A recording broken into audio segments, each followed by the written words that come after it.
Hello guys, this time I came across the Dorman instrument cluster, the part number 599-345. I have it on my table and I did have a time to inspect it, and I did take a little search for it, and I found few places selling those. In average those are like about 250 plus core deposit of $300, and the one like online on a web store, and I found one on eBay, so it's pretty much about the same price, 571, including $300 core on eBay. And I wanted to take a look on it inside just to see how well it was remanufactured by Dorman back in the days. However, I cannot confirm if no one did touch this cluster after Dorman, but it's probably cannot be uh, figured out right now. So I did turn it on just to see the initial kind of condition of the cluster, and what I can see that the face overlay, the white face overlay they're using is somewhat like lower grade or quality, because as you could see, the light distribution is not even. The faceplate is made like from kind of rigid plastic, textured, like very rough textured, like a sandpaper, let's put it that way, which from my point of view is bad because a lot of dust coming in those kind of cavities, and it's hard to get it out from there. And when I flip the faceplate, I can see it was made by US Speedo, and there is a part number. And I also gonna do the comparison with the original GM faceplate for you to see the difference, why it's so transparent.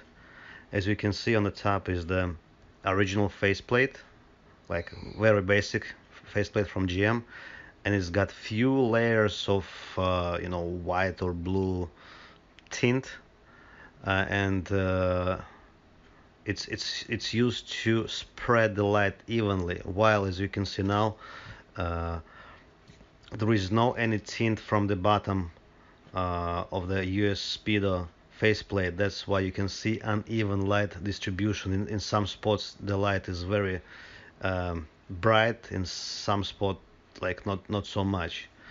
And now we go to the workmanship.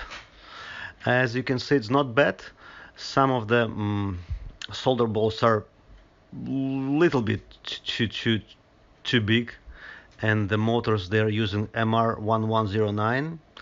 It's not GM OEM motors like we do use in our facility when we do refurbish the products.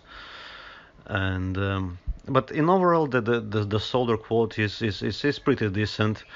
I found that they do not clean the kind of resin, so like a lot of spots from the resin from soldering job. But again, I don't know if it was Dorman or someone else did repair the cluster again after Dorman. And now I did refurbish the cluster using the X27 motors, and I did reflow the solder joints in those well-known spots, so they're not so huge. And in this particular case, I prefer to left some solder balls because they are using as the heat sink, because those areas gets pretty hot, and that's one of the reasons for the degradation of the contacts when there is no much solder, or the solder is in like junk, like lead solder. And another thing I noticed, the clear lens are made by Dorman with their logo on it, and pretty much I was surprised. It's pretty good quality clear lens, and the plastic The clear plastic is different comparing to the one used by GM. I like this one better, and all those seams, um, the joint where the clear plastic meets the base is much more accurate than GM. So this was the quick overview of this Dorman 599345 instrument cluster, and hopefully you like it. Thank you, and see you next time.